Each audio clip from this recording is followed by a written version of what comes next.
या कुक्षि विवरे कृत्वा स्वयं रक्षति सर्वतः नमामि जननीं देवीं परां प्रकृतिरूपिणी कृच्छ्रेण महता देव्या धारितोऽहं यदोदरे तत्प्रसादात् जगद्दृष्टं महत्वर्नित्यं नमोऽस्तु ते पृथिव्या यानि तीर्थानि सागरादीनि सर्वतः వసంతి యత్ర తాం నౌమి మాతరం భూతిహేతవే. మాతృదేవో భవ. ఇప్పుడు మనము మార్చి నెల 16వ తారీఖు నుండి 31వ తారీఖు 2026 సంవత్సరం గోచార ఫలితాలు ఏ విధంగా ఉంటాయో స్వశాస్త్రీయంగా తెలుసుకునేటటువంటి ప్రయత్నం చేద్దాం.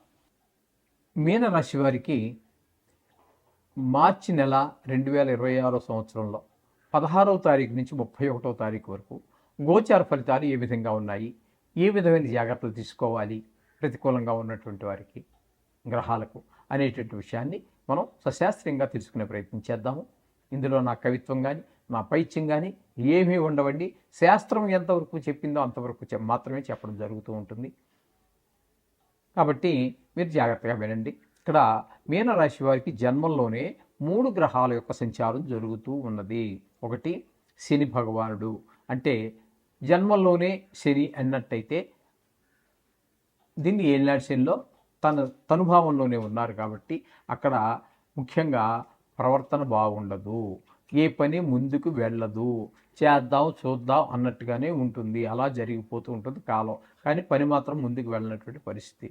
అనేక రకాలైనటువంటి శారీరకమైనటువంటి రుగ్మతలు కలిగించేటువంటి పరిస్థితి. ఇకపోతే రవి కూడా జన్మంలో ఉన్నారు. జన్మంలో రవి ఉండటం వల్ల చెడు ప్రవర్తనలు, తీవ్ర స్వభావం, గౌక్కుని మాట జారిపోవటం, ఇట్లాంటివన్నీ రవి వల్ల కలుగుతూ ఉంటాయి. ఇక శుక్రుని కనుక మనం తీసుకున్నట్టయితే జన్మంలో 25వ తారీఖు వరకు, అంటే 10 రోజుల పాటు జన్మంలో ఉంటారు. అనుకూలమైన ఫలితాలు. అటు శని భగవానుడు రవి ఏవైతే మనం ఏ విషయంలో ఇబ్బంది పెట్టదలుచుకున్నారో పెడుతుంటారో వాళ్ళని కాస్త వాళ్ళకి భిన్నమైనటువంటి ఫలితాలు ఈయన ఇవ్వడం ద్వారా మనకి కొంత ఊరటనిస్తుంది. అట్లాగే ఒక 6 రోజుల పాటు ద్వితీయ స్థానంలో ఉండటం వల్ల ఆ 6 రోజుల్లో ధనానికి లోటు లేకుండా, అలాగే కుటుంబంలో పరిస్థితులు కొంచెం అనుకూలంగా ఉండేలాగా, కంటి వ్యాధులు ఉన్న వారికి కాస్త నివాళించే విధంగాను శుక్ర భగవాన్ యొక్క అనుగ్రహం కలుగుతూ ఉన్నది. ఇకపోతే చతుర్థ స్థానంలో గురు యొక్క సంచారం శుభ ఫలితములను ఇవ్వజాలదు. చతుర్థ స్థానంలో గురు సంచారం విద్య విషయంలోనూ, భూమి విషయంలోనూ, గృహ విషయంలోనూ, వాహనాల విషయంలోనూ, రియల్ ఎస్టేట్ వ్యాపారం చేసేవారికి వీటికంటే కూడా ప్రతికూలమైన ఫలితాలే ఇస్తూ ఉన్నాడు గురువు చతుర్థ స్థానం సంచారం వలన. తల్లిగారి విషయంలో కొంచెం జాగ్రత్త తీసుకోండి. అలాగే 6వ స్థానంలో కేతు గ్రహ సంచారం. ఈ కేతు మాత్రం పరిపూర్ణమైనటువంటి శుభ ఫలితాలు ఇస్తూ ఉన్నాడు. ఏంటంటే ఆరోగ్యం బాగుండేలా చూస్తారు. అలాగే రుణాలు ఏమైనా ఉన్నట్టయితే తీర్చేయగలుగుతాము. రుణం కోసం మనమే ప్రయత్నం చేస్తున్నాము, తప్పకుండా దొరుకుతుంది. మీరు ఆ తీసుకున్న రుణంతో ఏదో సద్వినియోగం అయ్యేటట్టుగానే ఇల్లు కొనటము, లేకపోతే ఇంటికి స్థలం సమకూర్చుకోవటము, కారు కొనటము, ఏదో పిల్లవాడిని ఉన్నత విద్య కోసం ఖర్చు చేయటము, మొత్తం మీద మీరు చేసినటువంటి ఖర్చు ఏదైతే ఉన్నదో ఆ ఖర్చు సద్వినియోగం అయ్యేటటువంటి అవకాశం మనకి కనిపిస్తూ ఉంటుందండి ఈ ఈ కేతుగ్రహ సంచారం వలన. ఇక్కడ ఆ రుణం ఉంటే తీర్చేయగలడం, అంటే మొత్తం మీద ధనానికి లోటు లేనటువంటి పరిస్థితిని కేతు కనిపిస్తూ ఉన్నారు ఇక్కడ. ఇకపోతే వ్యయ స్థానంలో 3 గ్రహాల యొక్క సంచారం జరుగుతోంది. రాహువు, బుధుడు, కుజుడు. ఈ 3 వ్యయ స్థానంలో ఉన్నప్పుడు ఇవన్నీ కూడా ధన వ్యయము, ధన నష్టము, శత్రుభయము, మనోవిచారము, కలత్ర నష్టము, కొంతమంది దుర్మార్గులకి కారాగార శిక్ష, ఇట్లాంటివన్నీ కూడా మనకి ఈ 3 గ్రహాలు కూడా అదే పని చేస్తూ ఉన్నాయి. కాబట్టి ఈ చెడు పనులు చేసిన అటువంటి వాళ్ళు ఎవరైతే ఉన్నారో వాళ్ళనే కాదండి, మామూలుగా చెడు పని చేయకపోయినా కూడా ఈ ధనం విషయంలో ధన వ్యయము ధన నష్టము 2 వేరువేరండి. ధనం ఏమంటే మీరు ఖర్చు పెట్టుకున్నారు, దానికి అంత వాదం ఉండదు. ధన నష్టం అంటే పర్స్ పోగొట్టుకున్నారు, లేకపోతే పిక్ పాకెట్ కొట్టేశాడు, లేకపోతే ఎవడో దొంగ మాయ మాటలు చెప్పి మీ ధనాన్ని బురిడి కొట్టించి కొంత డబ్బు అన్యాయంగా తీసుకెళ్ళిపోయాడు. అటువంటిప్పుడు ఏమవుతుంది, మనసు 10 రూపాయలు పోయినా కూడా మనసు బాధపడుతూ ఉంటుంది. ఈ విధంగా ధన నష్టం వేరు, ధన వ్యయం వేరు. ఆ విధమైనటువంటి బాధలు కలగకుండా జాగ్రత్తగా చూసుకోండి. ధనం విషయంలో మరీ తగు జాగ్రత్తతో ఉండండి.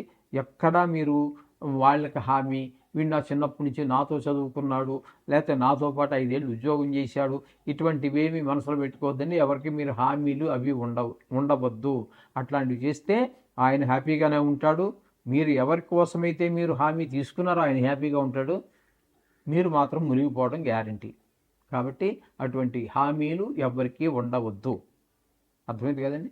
ఈ విధంగా ఉండాలి. తగు జాగ్రత్తలు తీసుకుంటూనే మొత్తంగా మనం చెప్పాలి అన్నట్టయితే ఇందులో మీకు అనుకూలమైనటువంటి గ్రహం ఒక్క శుక్రుడు ప్లస్ కేతువు 2 గ్రహాల యొక్క అనుకూలత ఉంది. మిగతా గ్రహాలన్నీ కూడా కొంచెం ప్రతికూలంగా ఉన్న కారణంగా మీరు తప్పకుండా నవగ్రహాలకు సంబంధించినటువంటి శ్లోకాలు, బీజాక్షరాలు, లేకపోతే మీకు రోజు వెళ్ళేటటువంటి దగ్గరలో ఉన్న గుళ్ళో నవగ్రహాలు వెళ్ళే అలవాటు ఉంటుంది. కొంతమందికి స్నానం చేసి ఇంటి దగ్గర పూజ చేసేసుకుంటారు. వెళుతూ 2 అడుగులు వాక్బుల్ డిస్టెన్స్లో ఉంటే అక్కడికి ఆగి ఆ నవగ్రహాలు తిరిగి గుళ్ళో ఉన్నటువంటి ప్రధాన దేవుడు ఎవరైతే ఉన్నారో ఆ దేవుడిని దర్శనం చేసుకుని వెళ్ళిపోతుంటారు. రోజు ప్రతి నిత్యం వాళ్ళకి ఏదో దినచర్య అంతే. ఆ విధంగా చేసే వాళ్ళకి చాలా శుభప్రదమైన ఫలితాలు ఉంటాయి. చక్కగా మీరు ఆ విధంగా చేయండి. సకల శుభాలు పొందండి. శుభభూయాత్. ఆ ఖర్చు సద్వినియోగం అయ్యేటటువంటి అవకాశం మనకి కనిపిస్తూ ఉంటుందండి.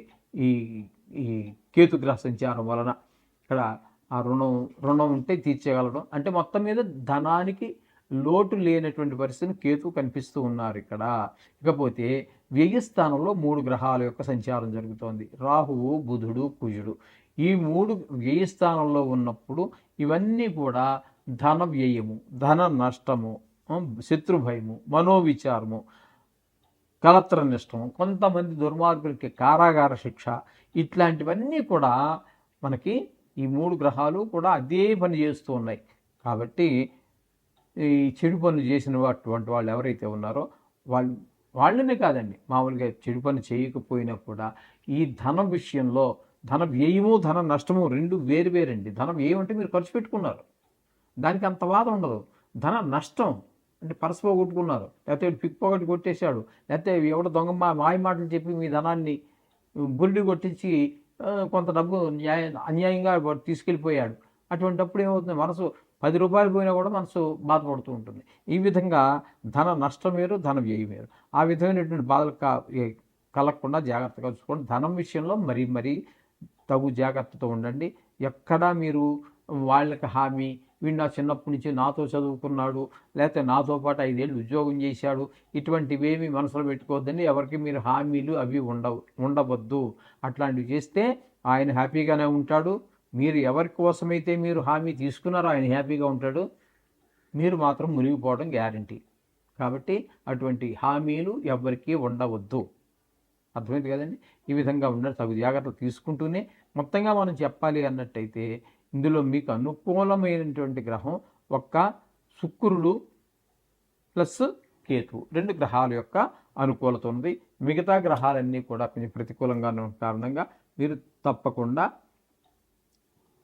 నవగ్రహాలకు సంబంధించినటువంటి శ్లోకాలు, బీజాక్షరాలు, లేకపోతే మీకు రోజు వెళ్ళేటటువంటి దగ్గరలో ఉన్న గుళ్ళో నవగ్రహాలు వెళ్ళే అలవాటు ఉంటుంది. కొంతమందికి స్నానం చేసి ఇంటి దగ్గర పూజ చేసేసుకుంటారు.